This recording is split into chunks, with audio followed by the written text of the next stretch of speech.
Hora H do Agro, com Kellen Severo. Oferecimento Ihara. Consórcio Massey Ferguson, a partir de R$ 1.470. Acesse cnmf.com.br. Olá, sejam muito bem-vindos ao Hora H do Agro, um programa onde discutimos e analisamos os temas que mais importam para o agronegócio brasileiro. Frente Parlamentar da Agropecuária afirma que a agro corre risco de pagar mais impostos com mudanças na reforma tributária. Em live, Lula dá sinais de que vai usar o Plano Safra para tentar se aproximar do agro. Na agenda internacional, presidente da Comissão Europeia visita o Brasil em uma passagem estratégica pela América Latina. E na economia, a perspectiva do Brasil melhora. Bancos e agências alteram as projeções para o país. No mercado de câmbio, dólar atinge a menor cotação em um ano. E nós vamos entender o que esperar da moeda norte-americana a partir de agora. Você vai ver também os destaques sobre marco temporal das terras indígenas, disputa por lítio na América Latina, safra recorde no Brasil e muito mais. O Hora H do Agro está no ar. Marco temporal das terras indígenas. O Supremo Tribunal Federal retomou na última semana o julgamento do marco que estabelece que só podem ser demarcadas como terra indígena áreas em que esses povos ocupavam até 5 de outubro de 1988, a data da promulgação da Constituição. Nesse julgamento, o ministro Alexandre de Moraes votou contra o marco temporal, mas sugeriu o pagamento de indenização para agricultores que eventualmente tiverem as áreas demarcadas como indígenas. Vamos conferir. Aquelas terras reconhecidas como das comunidades, originárias das comunidades indígenas, que as comunidades indígenas estavam em 5 de outubro, ou estavam litigando, ou estavam resistindo ao esbulho. Olha, nesse caso, a posse deve ser reconhecida, deve ser demarcada, mesmo reconhecido fora desse marco temporal, quando efetivamente reconhecida que a terra é uma terra tradicional indígena, a indenização deve ser completa.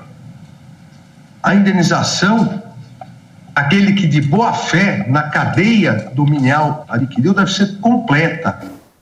Na sequência, o ministro André Mendonça pediu vista do caso e terá até 90 dias para analisar o tema. Com isso, o placar ficou em 2 votos contra o marco temporal e 1 voto a favor. Sem o marco temporal, a demarcação indígena no Brasil pode saltar de 14% para 28% do território, apontam dados da Confederação da Agricultura e Pecuária do Brasil. Enquanto isso, lá no Senado, o projeto que pretende criar a Lei do Marco Temporal para a demarcação de terras indígenas teve o requerimento de urgência apresentado. O senador Jorge Seif e outros representantes de Santa Catarina estiveram reunidos com o presidente da Casa, Rodrigo Pacheco, para tratar do tema. Vamos ouvir. Vamos então conversar com o presidente Rodrigo Pacheco na residência oficial. Conversando com o presidente Pacheco, sensibilizando ele, e ele então colocasse logo em votação essa proposição de urgência. No entanto, o presidente Rodrigo Pacheco nos pediu que fizesse primeiro uma interlocução dentro do Supremo Tribunal Federal para saber, com esse outro poder, se a votação desse PL 490, que já foi aprovado na Câmara, se passar no Senado, se eles parariam a discussão dentro do Supremo Tribunal Federal. Caso contrário, nós votaríamos e seria uma vitória apenas temporária, inclusive causando conflito entre poderes. Então, o presidente Rodrigo Pacheco se comprometeu comigo, com o senador Jorge Mello e com toda a bancada de Santa Catarina, de que conversaria com o Supremo Tribunal Federal para saber se a votação de urgência, a proposição de urgência, se votasse no Senado, satisfaria o Supremo e eles retirariam de pauta, ou se eles têm alguma outra solicitação ou alguma outra construção. Então, essa foi a posição do presidente Rodrigo Pacheco. Nós estamos aguardando, então, o feedback dele na próxima semana. Muito obrigada, senador Jorge Seif, pelas atualizações desse tema no Senado brasileiro. E agora o nosso assunto é a reforma tributária. Nesta semana, o deputado Sérgio Souza afirmou durante reunião da Frente Parlamentar da Agropecuária que tudo leva a crer que o agronegócio pagará mais impostos. A fala do parlamentar aconteceu após o grupo de trabalho da reforma tributária apresentar um relatório que servirá de base para o texto final do tema. Segundo a FPA, que é a Frente Parlamentar da Agropecuária, as diretrizes apresentadas pelo grupo trazem ganhos, especialmente pela aprovação de uma alíquota diferenciada para a produção rural. Mas, em documento, a frente afirma que das 9 solicitações realizadas, apenas 3 foram atendidas. Preocupa o fato de que, sem alíquota diferenciada para todo o setor agro, haverá a tributação dos insumos agropecuários. Além disso, a abrangência do conceito de contribuinte, fazendo com que o pequeno produtor possa ser incluído no pagamento de tributo. E o tratamento único para os combustíveis, trazendo impactos, nas palavras da FPA, perversos para o setor de biocombustíveis. A gente vai dar sequência nesta análise recebendo o deputado federal do PMPDB do Paraná, deputado Sérgio Souza. Deputado, seja muito bem-vindo ao Jovem Pan News, a Hora H do Agro. Olá, Kellen, que prazer estar aqui com você novamente. E é um bom assunto a gente discutir aqui num canal que leva a informação a todo esse nosso gigante Brasil produtor de alimentos. Muito obrigada, deputado. Começando então pela pergunta que mais importa. Eu ouvi a sua declaração nessa semana. Na sua visão, do jeito que está o texto da reforma tributária, o agro vai acabar pagando mais impostos? O Kellen, muitos assuntos que você tocou aqui agora há pouco, marco temporal, a questão de plano safra, do presidente da República que pretende se aproximar do setor através do Plano Safra, eu concordo, acho que é uma boa oportunidade aí, né, para nós termos juros reduzidos para o produtor rural e termos um volume de crédito aí que o produtor precisa. Depois da nossa reunião da última terça-feira que nós tratamos do Plano Safra, o relator, o Agnaldo Ribeiro, nos procurou e nós acabamos conversando com ele na última quarta-feira e também durante o dia, a noite, várias conversas nesse sentido. Montamos, inclusive, um grupo de trabalho com a assessoria dele e a nossa assessoria da Frente Parlamentar Agropecuária para tratar desse setor. O que eu disse na reunião e disse também ao relator na última quarta-feira? Vamos fazer uma conta bem simples. Olha aqui, eu estou na cidade de Lindoeste, Paraná, que atrás de mim tem uma imagem da cidade, estou aqui no gabinete do prefeito Silvio, e dá para ver que são pequenas propriedades. Essas propriedades todas, elas são necessariamente o maior insumo do produtor rural, que é a terra, é o solo que ele tem. O segundo maior insumo que ele tem é o trabalho dele próprio. Nem sobre a terra, quanto que pesa, vamos dizer assim, no valor agregado do produto lá no final. Se ele colher, por exemplo, 100 sacas de feijão, quanto que ele gastou de insumos, adubos, quanto que ele gastou de óleo diesel, quanto que ele gastou de defensivos agropecuários e quanto dentro disso tem de impostos que ele pode se ressarcir? Um percentual quase que insignificativo dentro do valor final da mercadoria, porque a terra é dele, o trabalho é da família dele, e ele não vai se acreditar nada disso. Quando você tarifar ao final, vamos supor que seja diferenciado e seja 10%, fala-se em 25%, mas vamos dizer que seja 10% para o produtor. Ele vai ter que entregar para o governo 10 sacas de feijão ao final. E se ele tiver um plantel de bovinos, tem lá 50 bois, 50 vacas, que dá 50 bezerros por ano, que ele engorda isso por ano. Então, ele tem a vaca, não tem imposto, porque já é dele, ele tem a terra, e tem o trabalho dele, então do que é que ele vai se acreditar? Então, tudo leva a crer que isso vai ter aumentos significativos de impostos. Ou nós criamos aí uma faixa de isenção, como tem para as micros e pequenas empresas, uma espécie de simples para o produtor, colocando aí o pequeno e o médio produtor com uma tarifa diferenciada, ou isentos, ou ele vai pagar mais impostos. Não tem outra mágica para conseguir demonstrar para nós de que não vai haver incidência de impostos ao final. Porque a ideia é do que aquilo que ele vende, a hora que ele emite a nota fiscal da venda, ele passa a pagar um percentual sobre o total, o resultado da sua produção. E hoje não é assim, nós sabemos. Interessante. Agora, há pouco a gente chamava a atenção do posicionamento da FPA, comemorando a alíquota diferenciada para a produção rural, mas dizendo que está muito preocupada porque não foi o setor inteiro que entrou nessa alíquota diferenciada, e aí entra a sua colocação sobre o risco de aumentar a carga tributária, por exemplo, na cadeia, né, no custo de produção do insumo. Na sua visão, deputado, do jeito que está o texto da reforma tributária, o agro vai acabar pagando mais impostos. Isso o senhor já disse. Isso é um caminho sem volta ou há negociações que vão ser feitas agora que pode substituir, que pode mudar essa situação? Kelly, na verdade, não tem texto, né? E é isso que nós temos dito ao relator, o Aguinaldo, que é um excelente parlamentar, muito capacidade para trocar, inclusive, essa reforma tributária. Nos apresente o texto. O que tem são diretrizes. Texto não tem artigo, não tem inciso, não tem parágrafos. A hora que nós olharmos o texto e ali nós vamos poder ver, de fato, o que é que vai estar escrito com referência ao agro.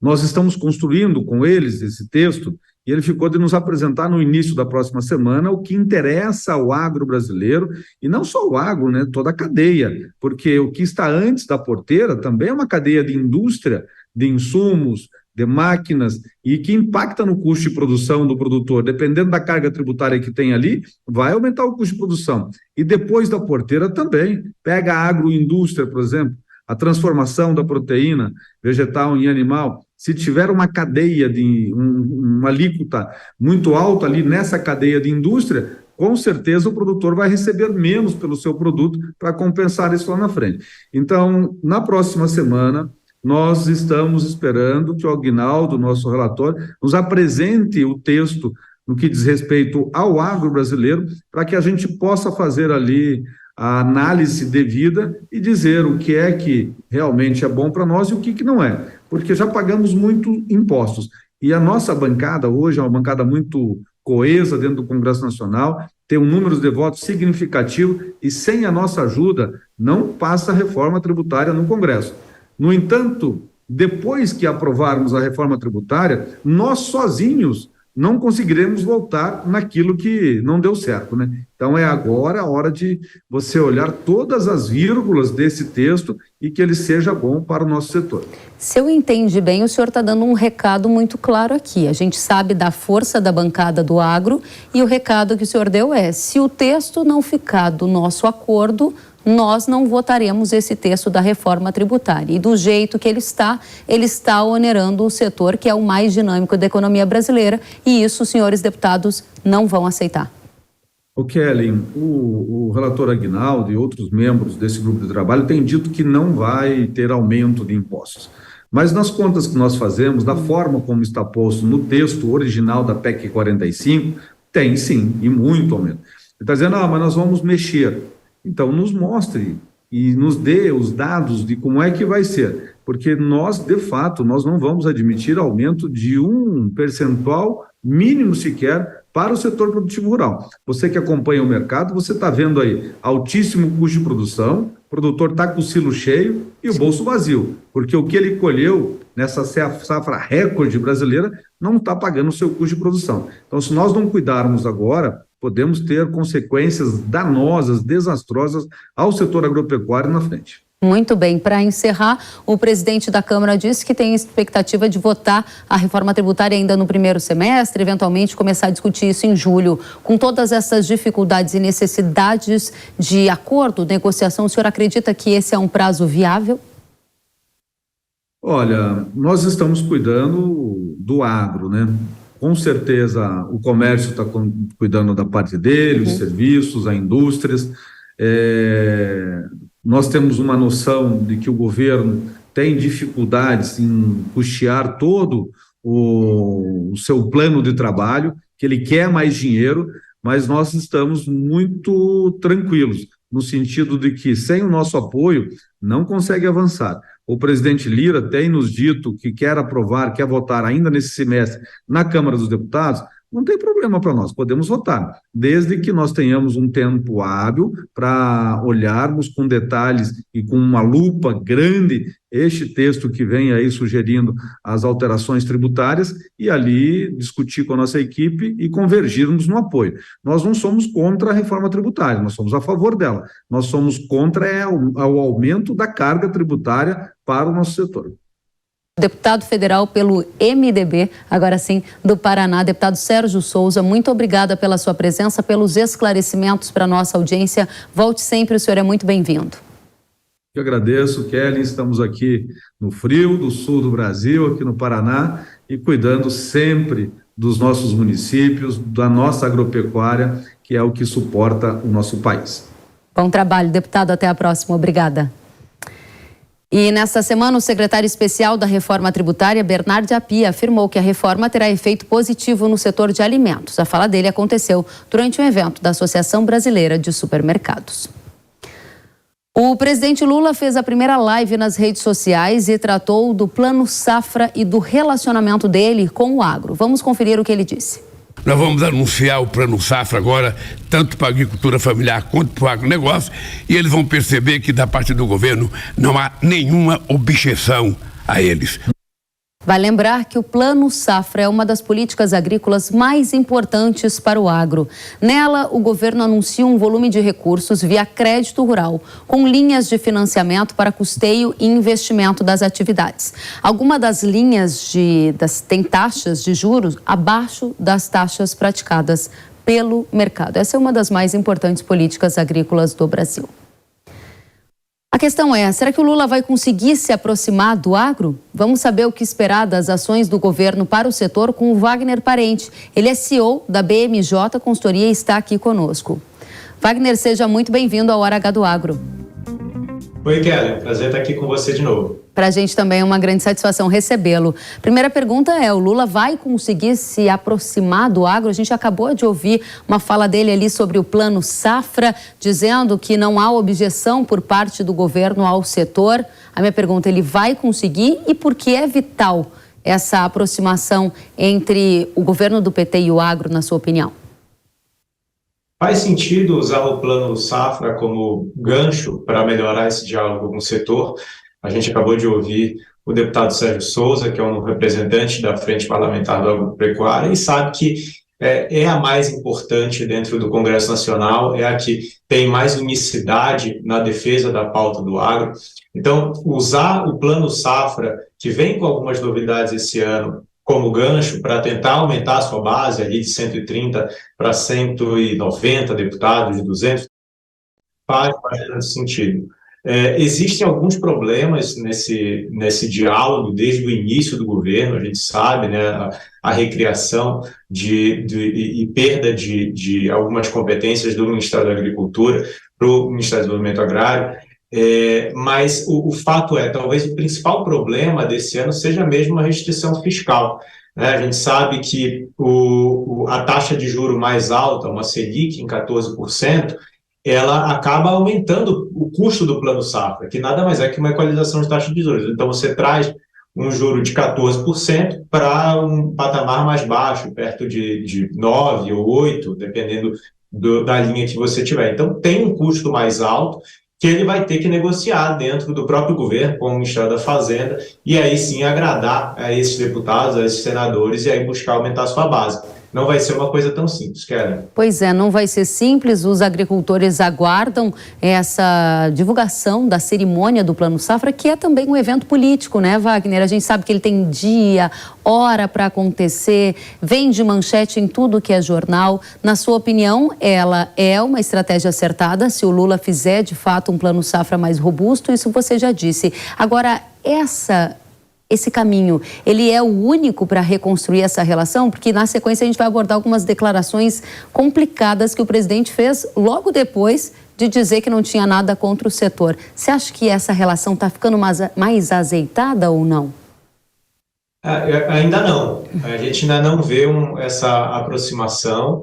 E evidentemente que o governo Lula ele traz, né, na sua essência, no seu início, em uma tese de frente ampla, que a gente ainda não viu chegar muito concretamente dentro do governo. Então, é muito normal que, usando, por exemplo, o Plano Safra, que dentro desse Plano Safra, que, como você bem disse, é a principal política para o agronegócio, tenha também um viés ambiental, tenha também um viés de conservação. Então, a gente já vê o governo tratando do que eles chamaram de Plano Safra Verde, né, que seria alguns requisitos ambientais, e não só ambientais, trabalhistas também, para que essa taxa de juros seja reduzida. As informações que a gente tem é que seriam 6 ou 7 requisitos ali, que vai desde da regularização do cadastro ambiental rural até reflorestamento, que seria ali uma forma de reduzir ainda mais a taxa de juros. Então, sempre dentro das políticas desse governo Lula, a gente vai ter um viés ambiental. Isso não necessariamente é ruim. Agora, a gente precisa ver como isso vai funcionar na prática, porque a gente consegue antever agora, por exemplo, esses requisitos ambientais como barreiras para o agricultor conseguir um crédito mais baixo. Se isso funcionar para elevar o padrão ambiental sem aumentar a burocracia e aumentar o custo, ótimo. Se não, aí não vai funcionar para se aproximar do agro novamente, né, Karen? Muito bem destacado. Wagner, eu vou te convidar para, junto com a nossa audiência, ouvir um trecho de uma entrevista que o presidente Lula concedeu a uma rádio lá de Goiás. O Lula afirmou que o parlamento francês não quer aceitar a finalização do acordo Mercosul-União Europeia porque o Brasil usa muito, abre aspas, veneno nos produtos agrícolas. Vamos conferir. O Senado francês, o parlamento francês, disse que não vai votar o acordo Mercosul-União Europeia por causa da quantidade de veneno utilizado nos produtos agrícolas brasileiros. Wagner, Lula falou em diferença ideológica entre ele e o agro. É isso que se percebe nessa fala dele, dizendo que o agro usa muito veneno? Essa é a narrativa criada por boa parte do produtor europeu que teme a concorrência dos nossos produtos, que são mais baratos, que têm qualidade.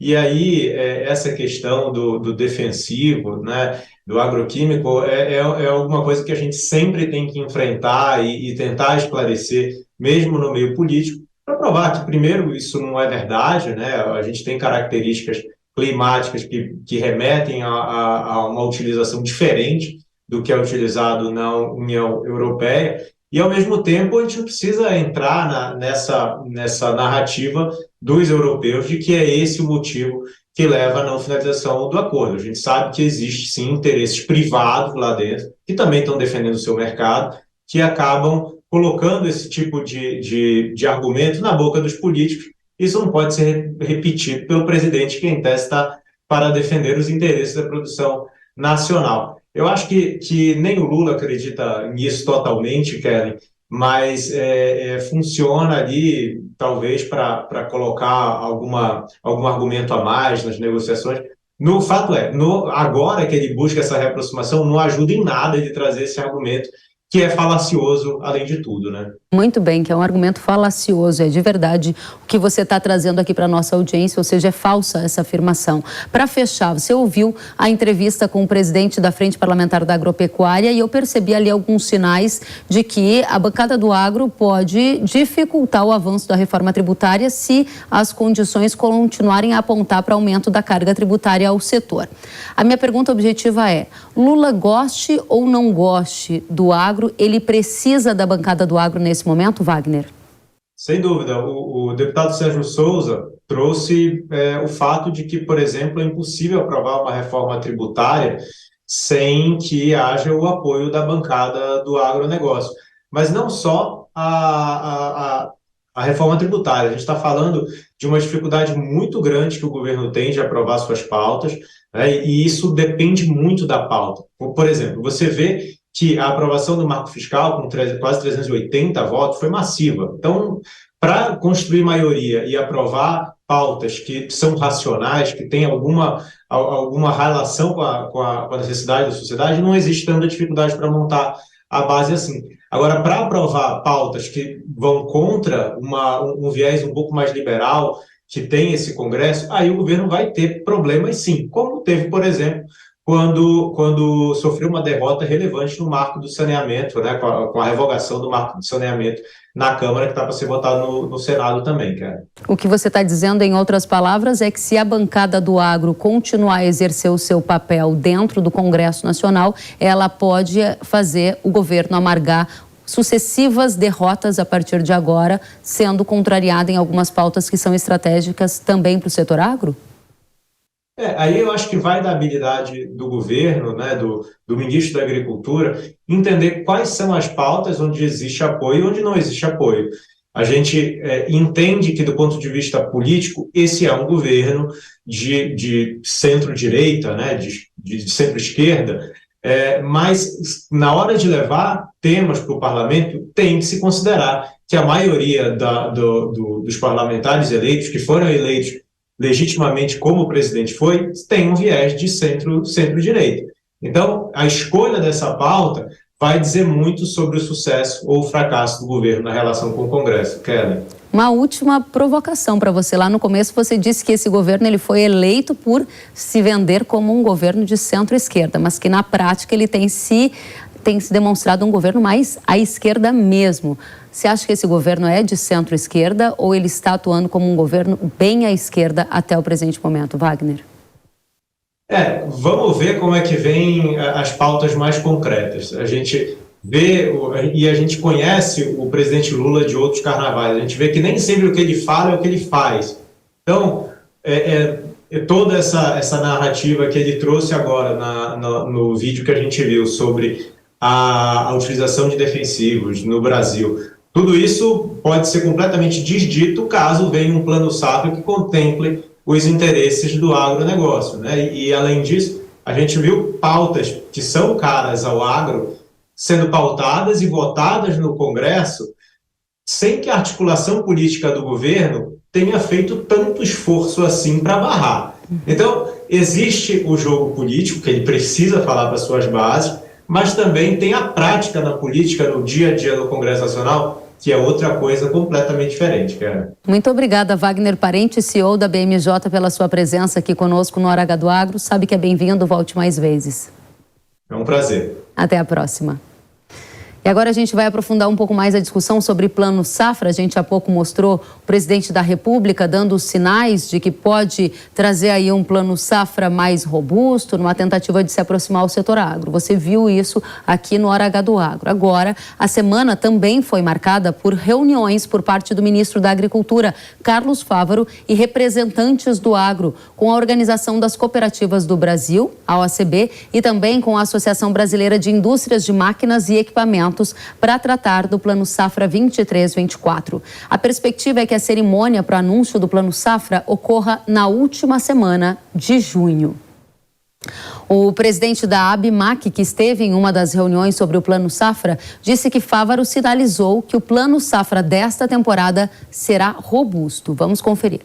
Tivemos conversando com o ministro Carlos Fávaro, que tem dito e repetiu hoje que o Brasil vai ter no próximo Plano Safra, que começa em julho de 23 e vai até junho do ano que vem, 24, um Plano Safra robusto, importante para a agricultura brasileira.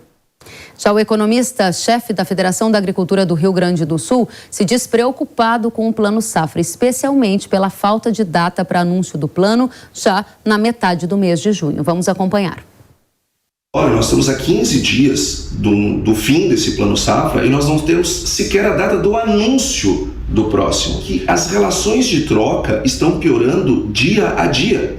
Então, o produtor está deixando de fazer um bom negócio à espera de algo que é incerto. Então, essa incerteza toda traz maus negócios. Os produtores vão tentar comprando mais caro os seus insumos pela falta de definição do governo. Ponto número 2.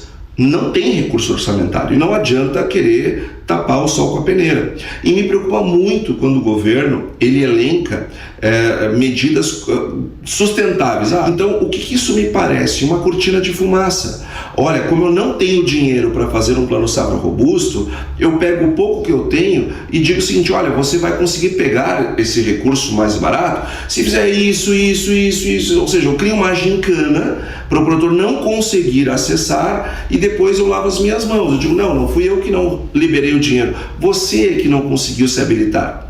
Terceiro ponto que para nós está trazendo preocupação, ainda dentro dessas questões de sustentabilidade. Ninguém tem dúvida que a sustentabilidade é importante. Será que esse é o topo da agenda? Nós produzimos uma mega produção e não temos onde armazená-la? As estradas são as mesmas, as ferrovias são as mesmas, as hidrovias são as mesmas, os portos são os mesmos, ou seja, o funil pelo qual essa produção precisa passar é o mesmo.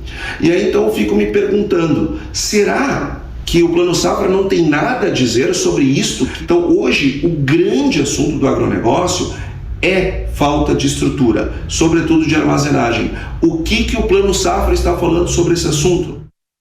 Muito obrigada, Antônio da Luz, economista-chefe da Federação da Agricultura do Rio Grande do Sul, colocando aqui as suas opiniões também sobre o Plano Safra, um dos temas mais caros para a nossa audiência. A gente vai seguir acompanhando.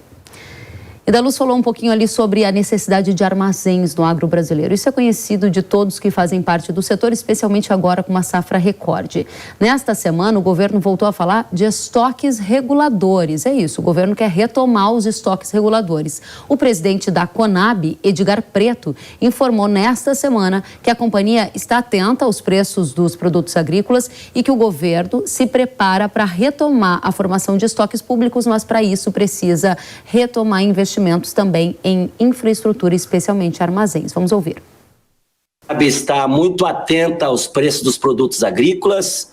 Neste momento, nós damos uma atenção muito especial ao milho e ao trigo, porque o governo federal se prepara para retomar a formação de estoques públicos, porque avaliamos que é fundamental para um país como o nosso a gente ter a formação de estoques públicos.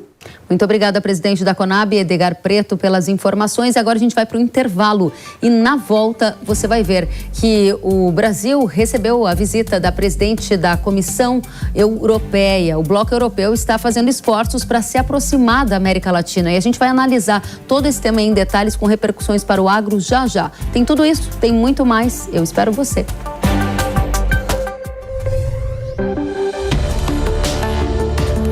O agro, setor que movimenta a economia brasileira, gerando renda, emprego e oportunidades para toda a população. Hora H do Agro, com Kellen Severo. Precisando de uma nova máquina para aumentar a sua produtividade? Aqui no Consórcio Nacional Massey Ferguson lançamos o Grupo 377. Com ele vem vários benefícios exclusivos para você, como planos em até 10 anos para pagar, sem juros, sem taxa de adesão e parcelas reduzidas a partir de R$ 1.470. Aproveite e procure a rede de concessionárias Massey Ferguson. Quer saber mais? Acesse www.cnmf.com.br ou entre em contato pelo WhatsApp 11 9 3016 0316. Sabia que o Brasil é um dos maiores produtores de soja e milho no mundo? Esse mercado movimenta mais de 70 bilhões de dólares anualmente e tem muitas oportunidades. Com o curso de comercialização de soja e milho da NIL, você aprende a negociar preços em bolsas internacionais e proteger seu capital. O professor João Birkan tem mais de 60 anos de experiência e vai te ensinar como ganhar dinheiro no agronegócio.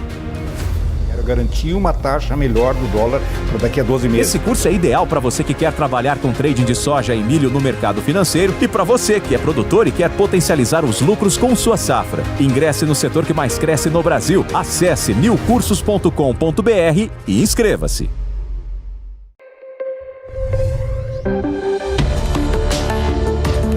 O agro, setor que movimenta a economia brasileira, gerando renda, emprego e oportunidades para toda a população. Hora H do Agro, com Kellen Severo. Estamos de volta com o Hora H do Agro aqui na Jovem Pan News. A semana foi marcada pela visita da presidente da Comissão Europeia aqui no Brasil. Ursula von der Leyen esteve com o presidente Lula e no discurso citou uma nova era nas relações entre União Europeia e Brasil. No encontro, ela anunciou que o Bloco Econômico vai doar 20 milhões de euros para o Fundo Amazônia e 2 bilhões de euros para apoiar a produção brasileira de hidrogênio verde. A viagem dela ao Brasil faz parte de uma série de encontros com representantes da América Latina, com visitas também aos países Argentina, Chile e México. O acordo comercial entre Mercosul e União Europeia também foi tema do encontro com o presidente Lula. Vamos conferir. Lula disse que na relação entre parceiros estratégicos não deve existir desconfiança e sanções. A declaração foi feita por conta de um dispositivo incluído pelo Bloco Econômico Europeu no acordo com o Mercosul. Esse dispositivo cria obrigações ambientais ao Brasil, principalmente sobre controle do desmatamento. E em caso de descumprimento, sanções são aplicadas. Na avaliação do governo brasileiro, o bloco europeu coloca entraves principalmente ao agronegócio brasileiro por motivos que não seriam apenas aqueles ligados ao meio ambiente.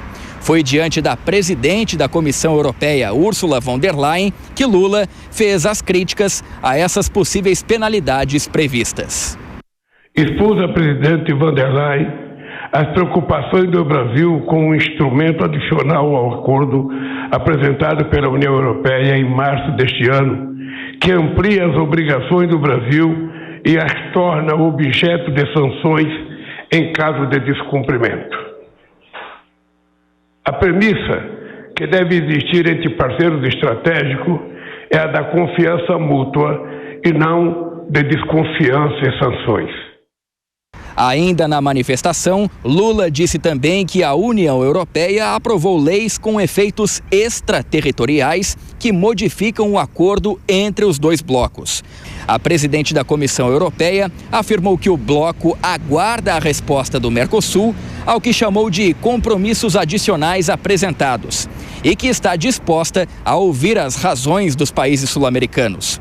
Ainda de acordo com a líder do bloco econômico, as negociações entre União Europeia e Mercosul devem continuar até o fim do ano, quando o acordo entre os dois blocos deve ser validado pelos membros. Para lembrar que esse dispositivo citado na reportagem se trata daquela lei antidesmatamento da União Europeia. Ela deve começar a valer em cerca de 1 ano e meio até 2 anos.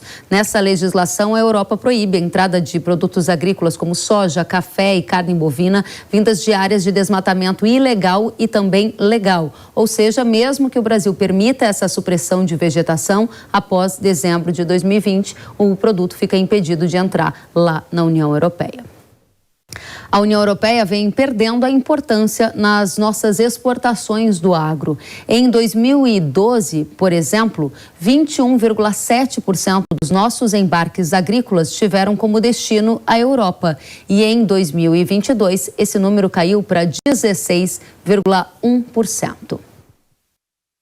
Agora, a gente quer saber se a era de ouro na relação entre Brasil e Europa acabou?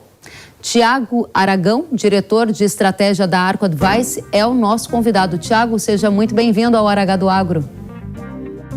Muito obrigado, é um prazer estar aqui novamente. Da mesma forma, é muito bom recebê-lo. Primeira questão, você acredita que temos ambiente para fechar esse acordo Mercosul-União Europeia até o fim do ano, como sinalizaram aí os europeus, toda essa intenção? Ou essa era de ouro na relação entre Brasil e Europa já ficou para trás?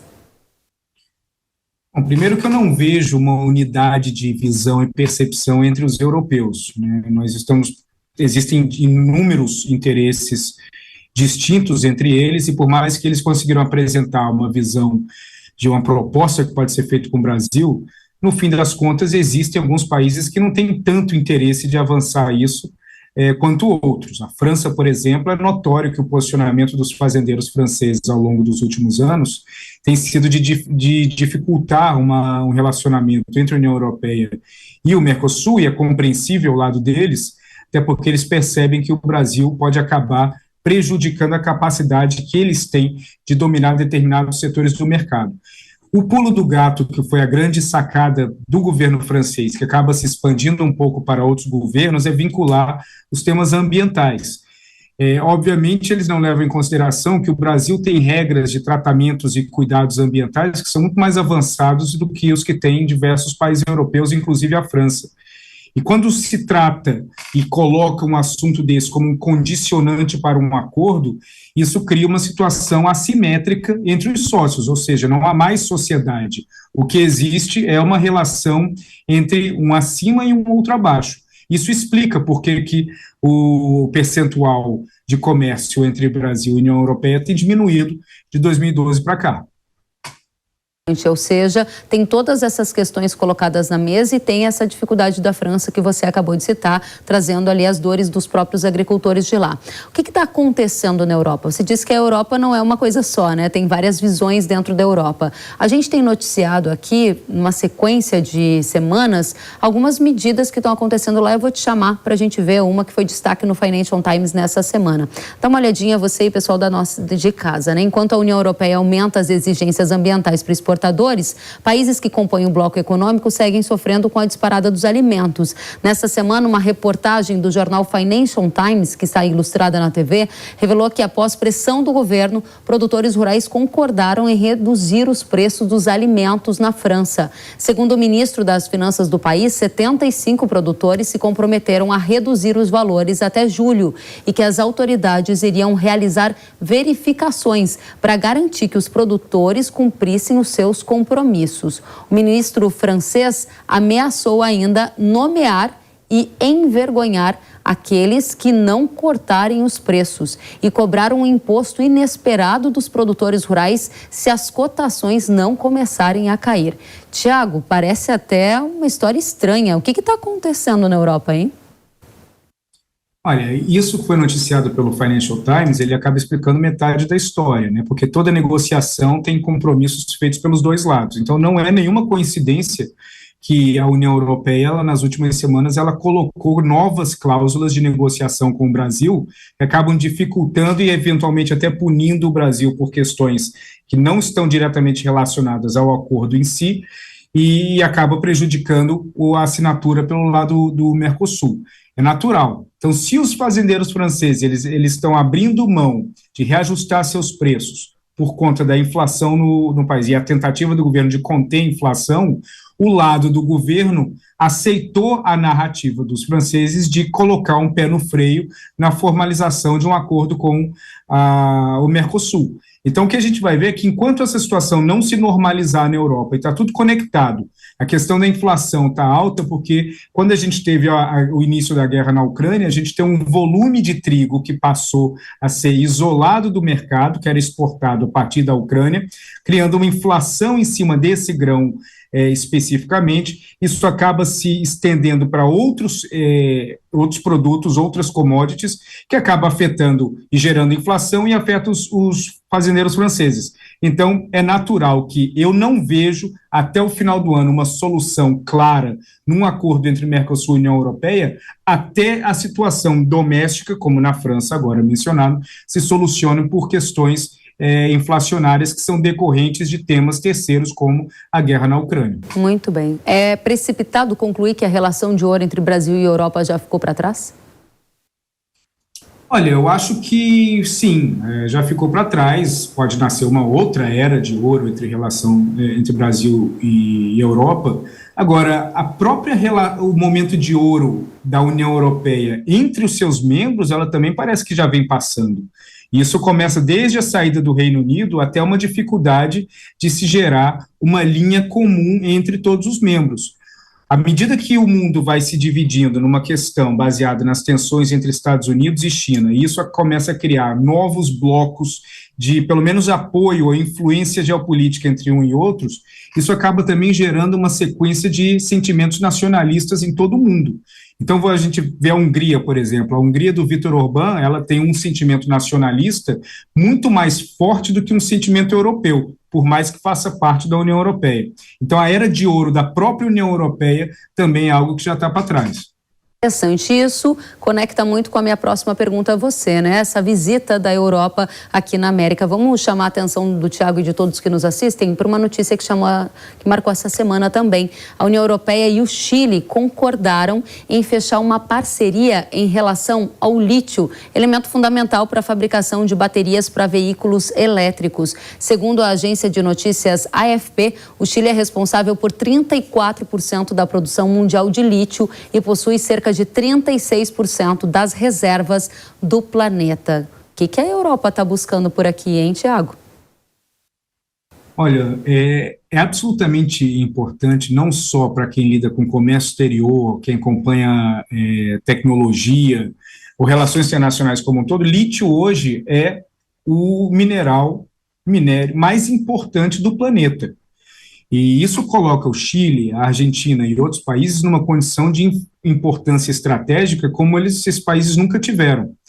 Como existe uma corrida entre alguns países para garantir acesso às poucas minas de lítio que existem no mundo, e principalmente as que estão concentradas no Chile, na Argentina, na Bolívia. A Bolívia ainda não começou o processo deles de exploração, mas principalmente no Chile e na Argentina, o que a União Europeia está fazendo? Ela está correndo, se adiantando para evitar que o controle das principais minas de lítio ou de exploração das principais minas de lítio no Chile caia nas mãos dos chineses. Porque hoje, como a concentração do processo de fabricação de baterias, seja para painéis solares, seja para turbinas eólicas, seja para baterias de veículos elétricos, para 1.000 outras utilidades, a China hoje ela tem um controle quase que absoluto da cadeia. Então, a partir do momento que ela tem um controle da cadeia, ela tem uma capacidade de influenciar diretamente a capacidade industrial e economia de inúmeros países no mundo que são e serão cada vez mais dependentes nos produtos que são derivados do lítio.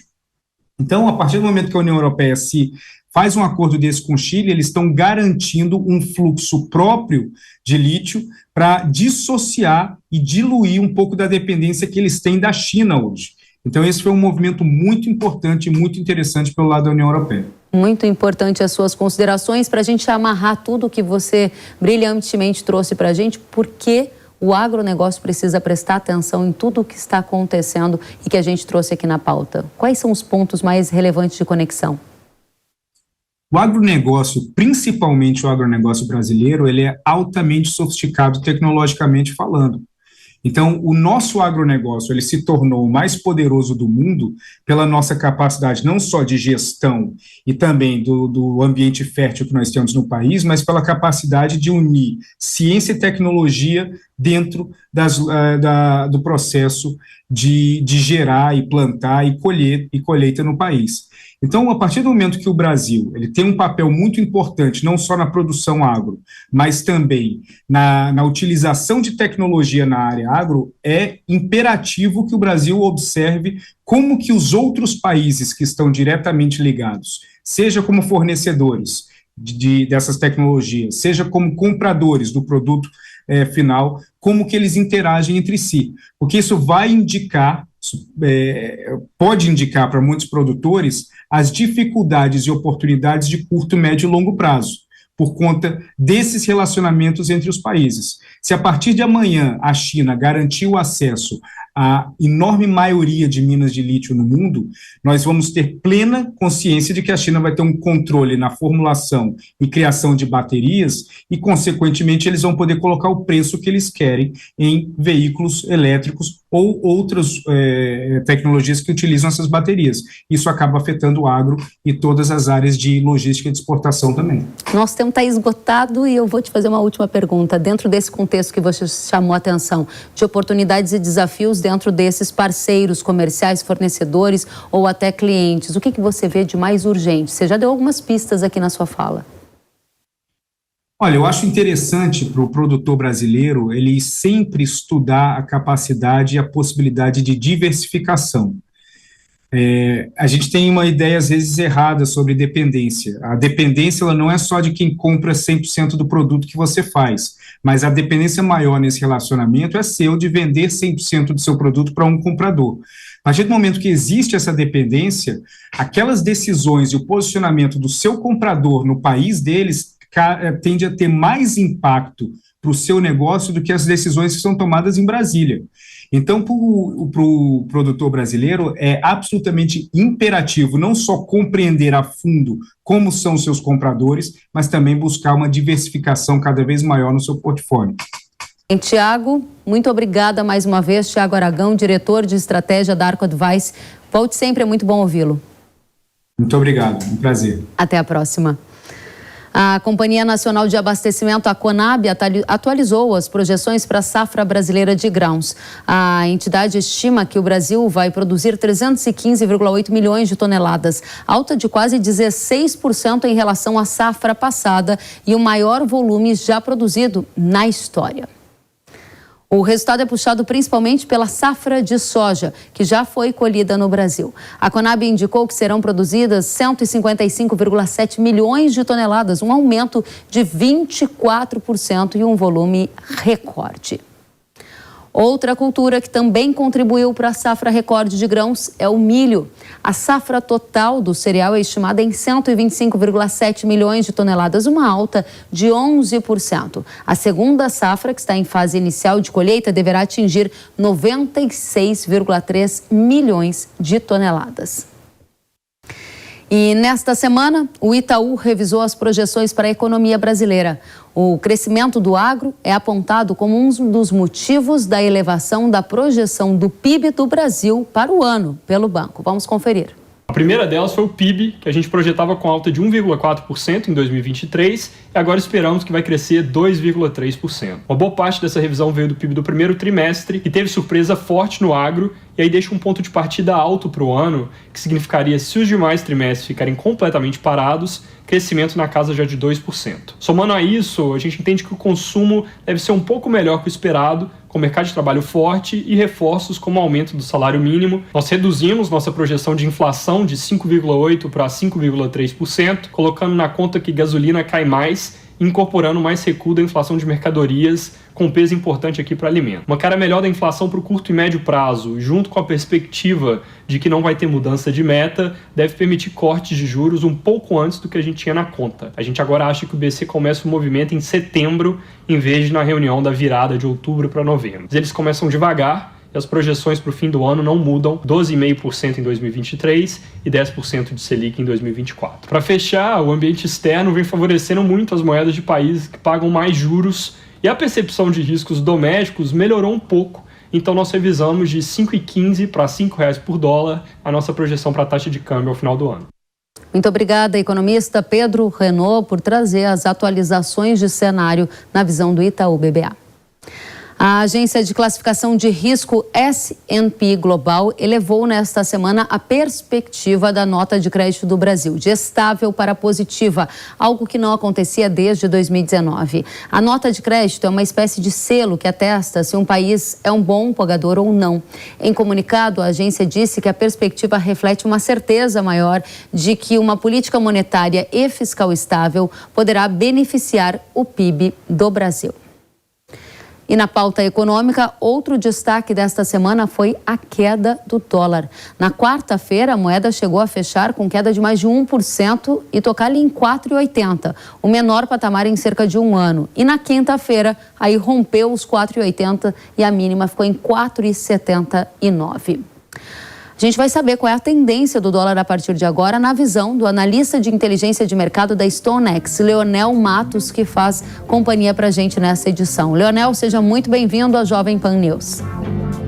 Obrigado pelo convite. Uma satisfação tê-lo conosco, Leonel. Primeira pergunta, o dólar já caiu tanto em 2023. A tendência a partir de agora é parar esse movimento de queda e voltar a subir ou vai ladeira abaixo para patamares mais próximos dos 4, hein? Bom, o câmbio é uma variável particularmente difícil de se prever.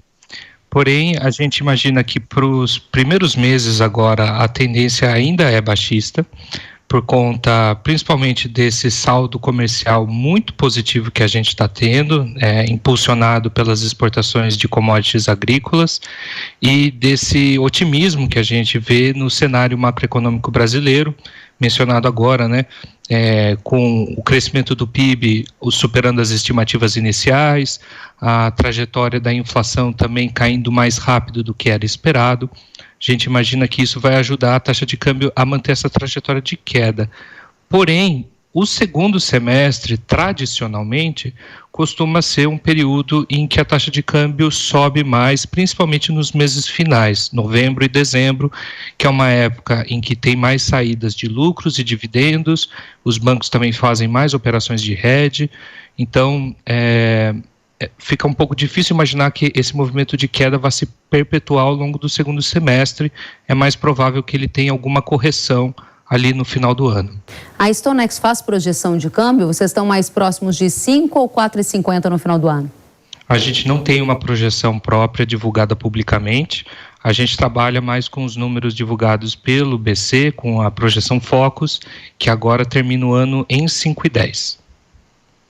E isso significa, então, que a gente tem uma queda no curto prazo e no segundo semestre o dólar deve se acomodar em patamares um pouco mais altos do que a gente está vendo até agora. Essa é a sua conclusão no momento? Isso. É um pouco difícil tentar cravar um valor para o final do ano, mas a curva deve ter esse formato. Ela deve continuar a ter uma queda, uma estabilidade, pelo menos aí no começo do segundo semestre, e depois ter uma elevação no final do segundo semestre, que é o padrão histórico. É lógico que alguma coisa pode acontecer, que a gente não está visualizando nesse momento, está fora do nosso radar e que possa levar a uma queda mais forte no final do ano, mas o movimento normal a ser esperado é esse. E a sua visão é que a melhora da economia brasileira ela é sustentável? O ano de 2023 vai engatar uma recuperação econômica? Os juros vão voltar a cair no Brasil? O que você está enxergando, Leonel? A gente tem visto dados melhores que o estimado, mas se a gente comparar com 2021 e 2022, a tendência ela é um pouco de desaceleração. O que a gente tem observado e tem animado os analistas é que no comecinho do ano, lá em janeiro, a gente achava que isso ia ser um ano muito ruim, né, um ano talvez até de recessão econômica, crescimento próximo do zero, e agora, com os dados mais recentes, o PIB do primeiro trimestre, o IBCBR que saiu essa semana, a gente observa que esse ano não vai ser tão ruim quanto se esperava, mas digamos que a maior parte das análises falam de um crescimento entre 1% e 2%, que é um crescimento moderado, o que já é muito bom em função daquilo que era estimado. Outro dado que tem surpreendido bastante é o dado da inflação. A gente também imaginava que 2023 podia ter um ano de inflação mais alta, 6%, 7% ao ano, e a inflação tem ido melhor do que era projetado no começo do ano. E ainda tem o fator do novo arcabouço fiscal, que é esperado que seja aprovado agora no mês de junho pelo Senado, que ajuda a estabilizar as contas fiscais do governo e melhoram também as expectativas inflacionárias. Então a gente está num momento realmente muito positivo, em que várias variáveis estão tendo uma percepção benéfica, favorável, e tudo isso está ajudando o câmbio a cair. Muito bem, Leonel Matos, analista de inteligência de mercado da StoneX, obrigada pela sua companhia no Hora H do Agro, volte sempre. Eu agradeço o convite. Até a próxima, Leonel. O Tribunal de Justiça de São Paulo concedeu liminar revogando a prisão preventiva de José Rainha, um dos principais líderes da Frente Nacional de Lutas. O movimento realizou uma série de invasões em propriedades rurais no Pontal do Paranapanema, extremo oeste de São Paulo, em fevereiro deste ano, no chamado Carnaval Vermelho. E durante a CPI do MST nesta semana, o deputado federal Evair de Mello criticou a soltura de José Rainha. Vamos conferir. Observa-se que o paciente é réu primário, possui bons antecedentes, prova de atividade ilícita e endereço fixo, de modo que a prisão cautelar por ordem não se mostra necessário. Pô, o senhor Zé Rainha, se o senhor tem tudo isso, por que o senhor continua invadindo terras? O senhor vai falar que o senhor é primário, o senhor tem bons antecedentes? Infelizmente, eu acho que o magistrado que procedeu aqui realmente não tem nenhum conhecimento do histórico de crimes de marginalidade desse José Rainha. E o Supremo Tribunal Federal reagendou o julgamento da ação direta de inconstitucionalidade que questiona a Lei de Biossegurança e a composição da Comissão Técnica de Biossegurança, a CTN-Bio. A análise do tema está prevista para iniciar em plenário virtual no dia 23 de junho e se estende até o dia 30 do mesmo mês. Essa ação direta de inconstitucionalidade aponta que estados e municípios deveriam ter o poder para, por exemplo, proibir transgênicos. Hoje, quem tem esse dever é o órgão federal CTN-Bio. Especialistas indicam que caso o STF considere a Lei de Biossegurança inconstitucional, isso pode significar a invalidação de biotecnologias já aprovadas desde a criação do CTN-Bio. E nesta sexta-feira foi inaugurada a Ferrovia Norte-Sul. O evento marca a conclusão das obras da ligação ferroviária, que é considerada a espinha dorsal do sistema brasileiro de transporte sobre trilhos. Ela vai conectar os portos de Itaqui, no Maranhão, ao de Santos, em São Paulo. Segundo o governo, a conclusão vai permitir que estados com forte produção do agro tenham saída mais fácil de seus produtos pelo mar, gerando ganho de competitividade no momento da exportação. E agora eu tenho um recado para você. Eu tenho uma notícia quente para você. A Embrapa anunciou o resultado do consórcio Antiferrugem Brasil 2023. E o resultado? O manejo Yhara demonstrou um desempenho excepcional, superando todos os concorrentes e alcançando o mais alto percentual de controle da doença. Os testes foram feitos com o fungicida Fusão, unido à proteção de Absoluto Fix. A dupla alcançou o resultado de 74% de controle de ferrugem, o melhor diante de toda a concorrência. Mais uma vez, Fusão é o líder de mercado no controle da doença. Acesse yhara.com.br ou aponte a câmera do seu celular para o QR Code que está aparecendo na sua tela e assuma a liderança em produtividade na sua lavoura também. Muito bem. O Hora H do Agro de hoje fica por aqui. Agradeço demais pela companhia. A gente se vê na próxima semana. Até lá. Tchau, tchau.